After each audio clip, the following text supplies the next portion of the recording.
आज का टॉपिक है सपोजिटरीज। सपोजिटरीज क्या होती है? हमारे बाकी सारे जो सॉलिड डोसेज फॉर्म है, लाइक टैबलेट, कैप्सूल्स, उसी तरह से सपोजिटरीज एक डोसेज फॉर्म का टाइप है। तो सपोजिटरीज क्या है? एक यूनिक सॉलिड प्रिपरेशन है which may contain one or more active medicaments intended for insertion into body cavities other than mouth। मतलब माउथ छोड़ के जो भी बॉडी कैविटीज है उसमें हम इंसर्ट करके वो मेडिकामेंट एडमिनिस्टर करेंगे। ठीक है, तो ये एक तो यूज्ड फॉर लोकल एक्शन और systemic absorption of the active ingredient. मतलब सपोजिटरी जब हम एडमिनिस्टर करेंगे बॉडी कैविटीज में, एक तो वो लोकल एक्शन के लिए भी यूज हो सकती है या फिर वो सिस्टमिकली एब्जॉर्ब होके भी एक्शन दिखा सकती है। ठीक है, तो ये मेल्ट, सॉफ्टन और डिजोल्व एट बॉडी टेम्परेचर। मतलब जो सपोजिटरी है वो जब हम इंसर्ट करेंगे बॉडी में, तो बॉडी टेम्परेचर पे मतलब अप्रोक्स 37 डिग्री सेल्सियस पे वो जो सपोजिटरी है मेल्ट होगी और जो ड्रग है वो रिलीज होगा। ठीक है, this is inserted into the rectum, vagina, urethra, nose और ईयर कैविटीज। जैसे कि हमने बात की थी कि बॉडी कैविटीज में इंसर्ट की जाती है। ठीक है, बॉडी कैविटीज में इंसर्ट की जाती है, तो वो बॉडी कैविटीज कौन सी है? Rectum, vagina, urethra, nose and ear cavities. ठीक है, advantage of suppositories: used as a mechanical aid for bowel evacuation, which produces its action by either irritating the mucous membrane of the rectum, example glycerol or biscotyle, और mechanical lubrication। मतलब bowel evacuation के लिए use होती है। ये दो तरीके से काम कर सकती है, या तो वो जो रेक्टम की म्यूकस मेम्ब्रेन है उसको इरिटेट करके बोवेल इवैक्यूएशन करेगी, या फिर मैकेनिकल ल्यूब्रिकेशन से एक्शन दिखाएगी। ठीक है, तो इतने सारे डोसेज फॉर्म्स है फिर भी हम सपोजिटरी क्यों बना रहे?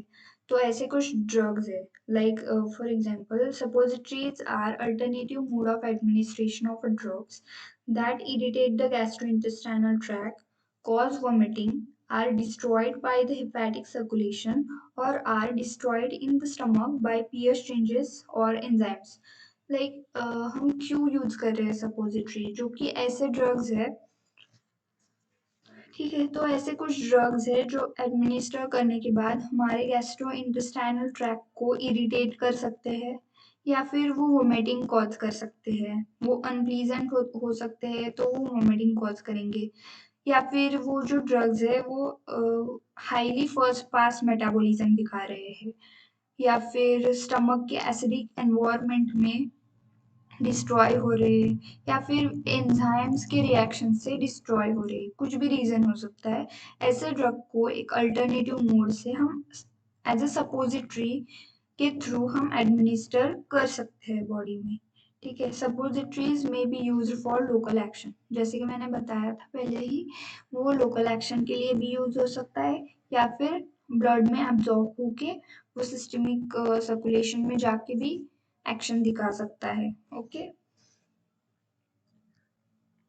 Different types of suppositories.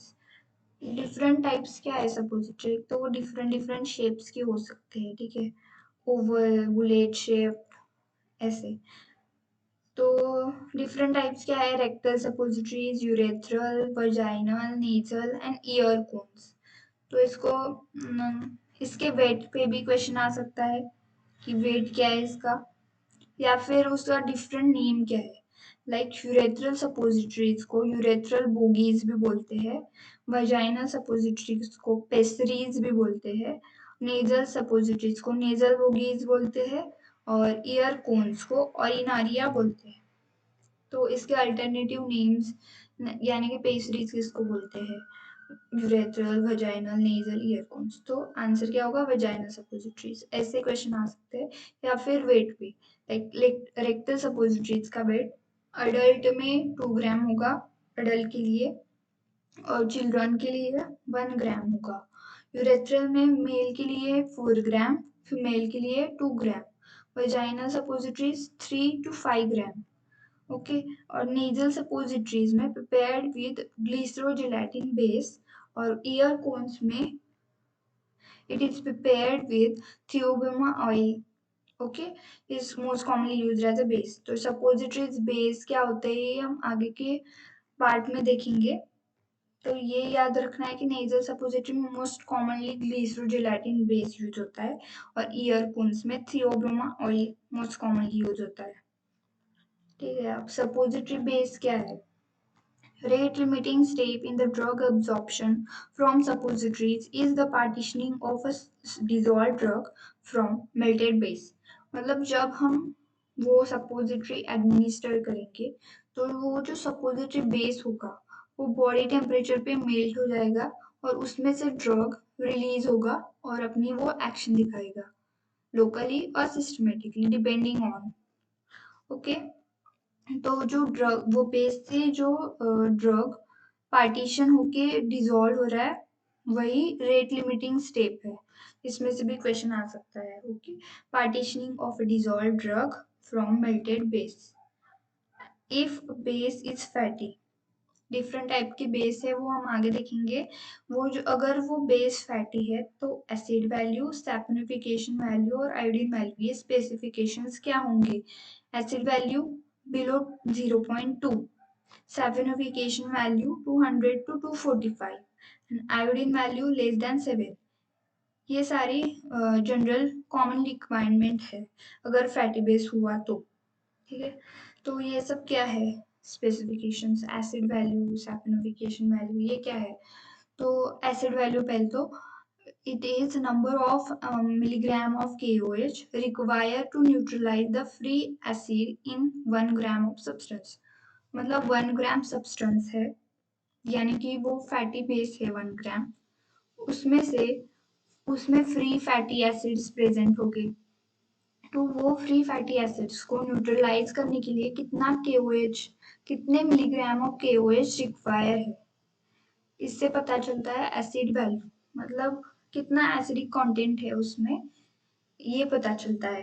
तो KOH क्या है? बेसिक इन नेचर है, और वो जो फैटी एसिड्स है वो of course acidic in nature है। तो वो एसिड्स को न्यूट्रलाइज करने के लिए कितना KOH रिक्वायर है उसको बोलते हैं एसिड वैल्यू। सेकेंड आता है iodine number. Number of gram of iodine that reacts with 100 gram of fat. मतलब 100 ग्राम फैट में कितना आयोडीन रिएक्ट कर सकता है, ये आयोडीन नंबर होता है। मतलब अगर देखो फैटी बेस है तो उसमें डबल बॉन्ड्स होंगे, यानी कि अनसैचुरेशन होगा, वहां पे जाके आयोडीन अटैच हो जाएगा, वो डबल बॉन्ड ब्रेक होके आयोडीन अटैच हो जाएगा। ठीक है, तो अनसैचुरेशन पता चलता है आयोडीन नंबर से। Okay, number of double bonds और अनसैचुरेशन कितना है ये पता चलेगा आयोडीन नंबर से। नेक्स्ट आता है saponification value. Number of mg of KOH required to neutralize free fatty acid and saponify ester contained in 1 gram of fat। मतलब 1 ग्राम फैट में कितना ईस्टर कंटेंट है सैपोनिफाई करने के लिए, ये देखते हैं हम सैपोनिफिकेशन वैल्यू में। मीन्स इसमें से क्वेश्चन कैसे घुमा के देते हैं आपको। यहाँ पे देखो mg ऑफ KOH है, यहाँ पे ग्राम ऑफ आयोडीन है, तो ये यूनिट चेंज करके आपको कंफ्यूज कर सकते हैं। यहाँ पे देखो 1 ग्राम सब्सटेंस में वो देखेंगे हम लोग, यहाँ पे 100 ग्राम फैट में देखेंगे। ठीक है, तो यही डिफरेंस होता है, इसमें ही वो घुमा फिरा के क्वेश्चन देते हैं, तो ये अच्छे से पढ़ना है। Solidification point, time required for solidification of base when chilled in the mould. मतलब हम क्या करेंगे, जो मेल्टेड बेस होगा वो मोल्ड में डालेंगे। मोल्ड क्या है मैं आगे दिखाऊंगी आपको। वो मोल्ड में डालेंगे और हम उसको चिल करने के लिए रखेंगे। तो कितने टाइम पे वो जो मेल्टेड बेस है वो सॉलिडिफाई हो रहा है, वो होता है solidification point. Okay, solid fat index determine the solidification and melting range of fatty base। It is determined by dilatometry। Okay, solid fat index it is determined by dilatometry। Properties of an ideal suppository base। suppository base कैसा होना चाहिए? Melt eight body temperature और dissolve और disperse in the body fluids. एक तो वो जो base होगा वो बॉडी टेम्परेचर में, मतलब वो इन कैविटी में इंसर्ट करने के बाद वो मेल्ट होना चाहिए, या फिर जो हमारे बॉडी फ्लूइड्स है उसमें वो डिजोल्व या फिर डिस्पर्स होना चाहिए, ताकि वो ड्रग रिलीज कर सके। Okay, release the medicament easy readily, वो जो ड्रग है वो रिलीज कर सके अच्छे से। Retain is shape during handling, transportation and storage. Non toxic, non irritant to the mucous membrane, compatible with added medicament और एडिटिव्स। मतलब जो भी हम एडिटिव्स डाल रहे हैं या फिर वो जो ड्रग है उसके साथ वो कंपेटेबल होना चाहिए। ऑफ कोर्स, नहीं तो वो इनकम्पैटिबिलिटी शो करेगा तो वो टॉक्सिक प्रोडक्ट फॉर्म कर सकता है, या फिर कुछ अलग, वो सेफ्टी और इफिकेसी को अफेक्ट कर सकता है ड्रग की। तो इसलिए वो कंपैटिबल होना चाहिए। Stable if heated above its melting point, वो स्टेबल होना चाहिए। Easily available and economical, easily mouldable and should not adhere to the mould, मतलब जो जिस मोल्ड में हम बना रहे हैं वो मोल्ड से इजीली रिमूव भी होना चाहिए। ऐसा नहीं है कि वो चिपक के वही बैठ जाए। और फार्माकोलॉजिकली इनर्ट, मतलब वो कोई थेराप्यूटिक एक्शन नहीं दिखाएगा, बस एज ए इनर्ट चाहिए। टाइप्स ऑफ सपोजिटरी बेस, तो 3 टाइप्स के सपोजिटरी बेस है मेनली। फैटी और oleaginous base, for example theobroma oil. Theobroma oil को ही कोका बटर भी बोलते हैं, जो कि मोस्ट कॉमनली यूज होता है। तो आपने देखा होगा, मैंने पहले ही बताया था थियोब्रोमो ऑयल कौन से सपोजिटरी में कॉमनली यूज होता है। यस, ईयर कोन्स में। ओके, एंड सिंथेटिक फैट्स, तो थियोब्रोमो ऑयल यानी कि कोका बटर और सिंथेटिक फैट्स जो है वो एज अ फैटी और ओलिजिनस बेस में आते हैं। नेक्स्ट है वाटर सोल्यूबल और वाटर मिसिबल बेसिस। ठीक है, ये क्या हो गए, नॉर्मली हाइड्रोफोबिक इन नेचर, तो यहाँ पे हाइड्रोफिलिक, वाटर सोल्यूबल और वाटर मिसिबल। ग्लिसरोजेलेटिन बेस के इसमें यूज किया था नेजल सपोजिटरीज में मेनली। पॉलीइथिलीन ग्लाइकॉल, जिसको मैक्रोगॉल भी बोलते हैं, और सोप ग्लिसरीन, ये 3 हैं वो वाटर सोल्यूबल और वाटर मिसिबल बेसिस है। इमल्सिफाइंग बेसिस वाइटसोपॉल और वाइटिप्सॉल और मैसोपॉल, ये 2 है जो इमल्सिफाइंग बेसिस। तो इस पे भी क्वेश्चन आते हैं, which of the following is emulsifying base, for example which of the following is water soluble base. ठीक है, कोको बटर, जो कि most widely used suppository butter base है, क्योंकि वो बहुत सारे इंग्रेडिएंट्स के साथ गुड मिसिबिलिटी दिखाता है, वो अच्छे से मिक्स हो जाता है, वो फिजियोकेमिकली इनर्ट है, नॉन टॉक्सिक है और नॉन इरिटेंट है। ठीक है, इसलिए वो कोको बटर है जो मोस्ट कॉमनली यूज किया जाता है। Melting point of cocoa butter is 30 to 35 degree Celsius, मतलब हमारी बॉडी टेम्परेचर में जाके वो नॉर्मली मेल्ट हो जाता है। Iodine value 34 to 38, acid value not higher than 4। और जो कोका बटर है वो 4 टाइप के पॉलीमॉर्फ शो करता है, alpha, beta dash, beta and gamma. तो ये डिफरेंट टाइप के पॉलीमॉर्फ कैसे बनते हैं। If cocoa butter is melted, पहले मेल्ट किया और बाद में कूल करने के लिए रखा, तो वो सॉलिडिफाई हो जाएगा, डिफरेंट क्रिस्टलाइन फॉर्म में सॉलिडिफाई हो जाएगा। तो वो किस पे डिपेंड करता है कि डिफरेंट कौन सा फॉर्म तैयार होगा, ये किस पे डिपेंड करेगा। तो लाइक मेल्टिंग टेम्परेचर क्या है, कौन से टेम्परेचर पे हम मेल्ट कर रहे हैं, सडनली कूल कर रहे हैं कि स्लोली कूल कर रहे हैं, वो रेट ऑफ कूलिंग, मतलब एकदम सडनली कूल कर रहे हैं या फिर एकदम स्लो स्लो स्लो टेम्परेचर घटा के कूल कर रहे हैं। तो उस पे डिपेंड होगा कि कौन सा पॉलीमॉर्फिक फॉर्म तैयार होगा, अल्फा, बीटा डैश, बीटा और gamma. If melted at temperature less than 36 degree Celsius, मतलब 36 डिग्री सेल्सियस के कम टेम्परेचर पे मेल्ट किया और स्लोली कूल कर रहे हैं हम लोग, तो it forms stable beta crystals with normal melting points. तो इन चारों में से जो बीटा फॉर्म है, ये बीटा फॉर्म है वो सबसे स्टेबल होता है, ये इनके डिफरेंट मेल्टिंग पॉइंट्स है ये। देखो, अल्फा का 22 डिग्री सेल्सियस, बीटा का 28 degree Celsius, sorry beta dash का 28 डिग्री सेल्सियस, बीटा का 34 टू 35 डिग्री सेल्सियस और गामा का 18 डिग्री सेल्सियस। इनकी स्टेबिलिटी लाइक जितना जिसका ज़्यादा मेल्टिंग पॉइंट है वो मोस्ट स्टेबल है, ठीक है। और जिसका सबसे कम मेल्टिंग पॉइंट है गामा फॉर्म का, वो सबसे कम स्टेबल है। सॉरी, ये सबसे ज़्यादा स्टेबल होगा, ये सबसे कम स्टेबल होगा। तो आपको ये ऑर्डर भी पूछ सकते हैं स्टेबिलिटी की। तो सबसे ज़्यादा आएगा बीटा, उसके बाद बीटा डैश, उसके बाद अल्फा और सबसे कम होगा gamma form. Okay. Displacement value क्या है? The volume of suppository form a particular mould is uniform. मतलब जो मोल्ड का जो वॉल्यूम है उसमें जो हाँ, उसमें जो बेस जाएगा उसका वॉल्यूम सेम ही होगा, यूनिफॉर्म ही होगा, क्योंकि वो वॉल्यूम जो मोल्ड का है वो सेम है। बट जो वेट है, मतलब सपोजिटरी बेस का वेट और जो ड्रग का वेट, उस पे डेंसिटी डिफरेंस हो जाएगा, तो वेट का वैरी हो सकता है, वेट वैरी हो सकता है। इसलिए हम डिस्प्लेसमेंट वैल्यू कैलकुलेट करते हैं। डिस्प्लेसमेंट वैल्यू मतलब क्या? The number of parts of medicament that displace one part by weight of a base is known as displacement value of that drug. मतलब कितने पार्ट्स वो ड्रग के एक पार्ट को डिस्प्लेस कर रहा है, बेस के एक पार्ट को डिस्प्लेस कर रहा है, वो होता है डिस्प्लेसमेंट वैल्यू ऑफ।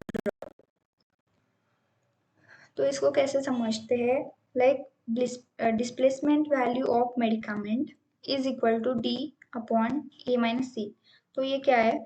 अगर हमने प्रिपेयर की, मतलब 10 सपोजिटरी को प्रिपेयर किया और वे किया, ये सब पहले 10 सपोजिटरी कैसे बनाई हमने? सिर्फ बेस की, मतलब उसमें ड्रग ऐड नहीं किया।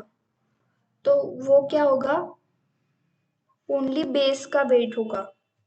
सब 10 सपोजिटरी बनाई जिसमें ड्रग नहीं है, ओनली बेस है, तो उसका वे किया हमने, सपोज ए ग्राम आया। तो फिर से हमने 10 सपोजिटरी बनाई जिसका वे किया, उसका आया बी ग्राम, बट यहाँ पे क्या होगा? 40% ऑफ मेडिकामेंट ऐड किया है हमने, तो 40% मेडिकामेंट और बेस वो मिक्स करके हमने 10 सपोजिटरीज बनाई, उसका वेट आया suppose B gram. Calculate the amount of base present in the medicated suppository. मतलब ये जो मेडिकेटेड सपोजिटरी है, ड्रग डाल के जो हमने बनाई है, उसमें बेस का अमाउंट कितना है वो कैलकुलेट करेंगे हम लोग। उसका आया C gram. Okay. Calculate the amount of medicament present in the medicated suppository. जो वो 10 सपोजिटरी बनाई है मेडिकेटेड सपोजिटरी, उसमें ड्रग का कितना अमाउंट है वो होगा D gram. Calculate the amount of base displace bye medicament. Medicament क्या है? डी ग्राम का है, सॉरी डी ग्राम मेडिकामेंट है, ठीक है। तो कितना बेस को उसने डिस्प्लेस किया, यानी कि ए माइनस सी। ए क्या था? ओनली बेस का था, ओनली बेस का था। और सी क्या था? मेडिकेटेड सपोजिटरीज में कितना बेस है वो। तो हमें इन इन दोनों के डिफरेंस से पता चलेगा कि हम हमारे मेडिकेटेड सपोजिटरीज में मेडिकामेंट में कितना डिस्प्लेस किया हुआ है, ठीक है। तो यहाँ पे डी क्या हुआ? सिर्फ medicated amount of medicament. Simply वो सब छोड़ो, सिंपली याद रखो कि डिस्प्लेसमेंट वैल्यू ऑफ मेडिकामेंट मतलब जो मेडिकामेंट का अमाउंट है सपोजिटरीज में डिवाइडेड बाय कितना डिस्प्लेस किया हुआ है उतना। Okay. Lubrication of mold. If the mold cavities are imperfect, poorly polished, or scratched, it becomes difficult to remove the suppositories without damaging their surface. Therefore, lubrication of the mold is necessary. हमने base melt करके उसमें drug mix करके mould में डाला है, ठीक है, mould में डाला है, उसको कूल किया है, फिर हमें हमें उसको रिमूव करना है। वो फुल सॉलिडिफाई होने के बाद हमें उसको रिमूव करना है।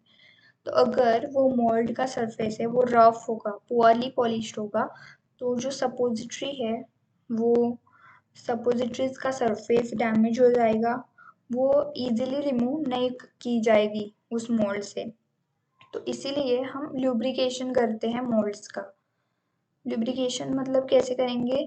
अगर ग्रीसी और ऑयली बेस है तो वाटर सोल्यूबल लुब्रिकेंट्स यूज करेंगे, और अगर वाटर सोल्यूबल और वाटर मिसिबल बेसिस है तो ऑयली लुब्रिकेंट यूज करेंगे, मतलब अपोजिट। जिस टाइप का बेस है उसके अपोजिट हम लुब्रिकेंट यूज करेंगे। Methods of manufacture of suppositories. Different methods क्या है? हैंड मोल्डिंग, कॉम्प्रेशन मोल्डिंग, पोर मोल्डिंग और ऑटोमेटिक मोल्डिंग मशीन। तो ये मोल्ड है, देखो यहाँ पे जो ये कैविटीज है इसमें हम वो सपोजिटरी बेस, जो मेल्टेड बेस है जिसमें हम ड्रग है वो फील करेंगे। ठीक है, इसमें अगर इस कैविटीज में फील किया, ये ऐसे वर्टिकली रखा हुआ होता है, ये हॉरिजेंटली दिखाया हुआ है यहाँ पे, ये ऐसे वर्टिकली रखा हुआ, उसमें हमने हमने बेस फील किया, हम इसको चील करेंगे तो वो हो जाएगा सॉलिडिफाई। सॉलिडिफाई होने के बाद ये जो स्क्रू है उसको हम लूज करेंगे, तो ये जो लाइन है तो आपको दिख रही है वो सेपरेट हो जाएगा, तो उसमें से वो जो सपोजिटरीज बनी है वो हम इजीली रिमूव कर सकते हैं। तो यहाँ पे हम वो सपोजिटरी डालने से पहले इसको ब्रश से ऐसे ल्यूब्रिकेट करते हैं ताकि वो इजीली रिमूव हो जाए। पहले आता है हैंड मोल्डिंग मेथड। ये पुराने ज़माने में यूज होता था कि हाथ से ही हम रोल करके वो सपोजिटरीज बनाते थे और उसको फिर शेप देते थे। नेक्स्ट है कॉम्प्रेशन मोल्डिंग। कॉम्प्रेशन मोल्डिंग में क्या करेंगे, वो सपोजिटरी बेस है वो डाल के, वो ड्रग मतलब वो मिक्स करके डाल के थोड़ा सा पिस्टन से कॉम्प्रेस थोड़ा करेंगे और वो जो शेप का है, पर्टिकुलर शेप का, वो बनाएंगे। पोर मोल्डिंग में क्या होगा, फ्यूजन मेथड, मतलब जो सपोजिटरी बेस है पहले मेल्ट करेंगे, क्रीमी जो बेस बनेगा उसमें ड्रग ड्रग डाल के वो पोर करेंगे मोल्ड में।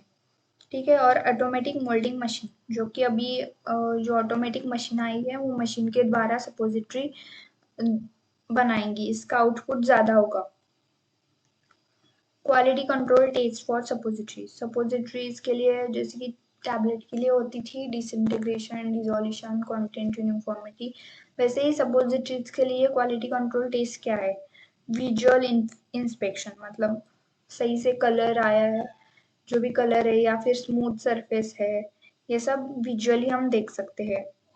नेक्स्ट डिसइंटीग्रेशन टेस्ट, वो जो बेस है उसमें से ड्रग कैसे डिसइंटीग्रेट हो रहा है। यूनिफॉर्मिटी ऑफ मास, तो वो जो बेस है उसमें मे बी ड्रग सेटल होने की, उसकी अगर विस्कोसिटी बहुत कम है तो वो ड्रग जो पार्टिकल्स डिस्पर्स किए हमने वो सेटल होने के चांसेस है, जैसे जैसे स्टोरेज टाइम बढ़ेगा वैसे वैसे, तो यूनिफॉर्म नहीं रहेगा वो।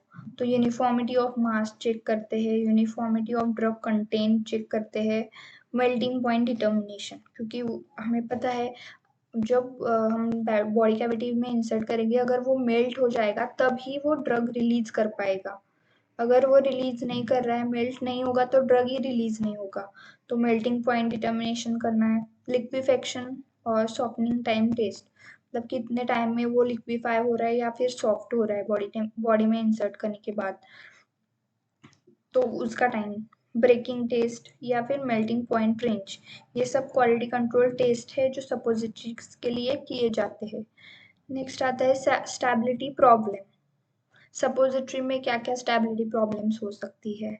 If water present can cause oxidation of fat, क्योंकि हमें पता है कि हम फैटी बेस यूज कर रहे हैं, तो फैटी बेस अगर वाटर के कांटेक्ट में आएगा तो फैट्स जो प्रेजेंट है उसका ऑक्सीडेशन होने के चांसेस है। दूसरा आता है incompatibility of suppository base with medicament, तो ये कंपैटिबिलिटी हमें चेक करनी पड़ती है कि वो सपोजिटरी बेस जो यूज कर रहे हैं वो ड्रग के साथ कंपैटिबल हो, अगर नहीं होगा तो वो अनस्टेबल फॉर्म बनाएगा, तो for example penicillin is stable in cocoa butter but unstable in polythene glycol base. तो हमें पेनिसिलिन का जो सपोजिटरी बनाएंगे हम वो कोका बटर में बनाएंगे क्योंकि वो उसके साथ कंपैटिबल है। ठीक है। If viscosity is less suspended matter settle down. If viscosity is less, जो सस्पेंडेड मैटर है ड्रग वो सेटल हो सकता है and cause non uniformity of dose on storage. 2% monostearate is used to increase viscosity. तो वो सपोजिटरी बेस में अगर वो बहुत ही ज़्यादा लेस विस्कस है तो सेटल होने के चांसेस है, तो यूनिफॉर्मिटी ऑफ डोज नहीं रहेगी, इसलिए हम 2% मोनोस्टीरेट यूज कर सकते हैं टू इंक्रीज द विस्कोसिटी। और लास्ट आता है ब्लूमिंग।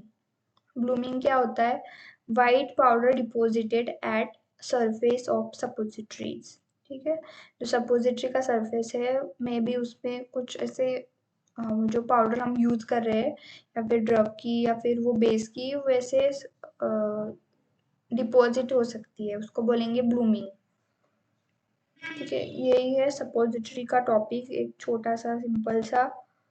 जो इम्पोर्टेंट पॉइंट्स मैंने बताए हैं वो अच्छे से करना, इसमें से क्वेश्चन इजीली सॉल्व हो जाएंगे आपकी। ठीक है। जो कॉन्सेप्ट है वो समझना, आपको शायद प्रैक्टिकल भी होगा इस टॉपिक पे तो बहुत ज़्यादा अच्छे से समझ में आएगा तब आपको। ठीक है। Thank you, keep learning.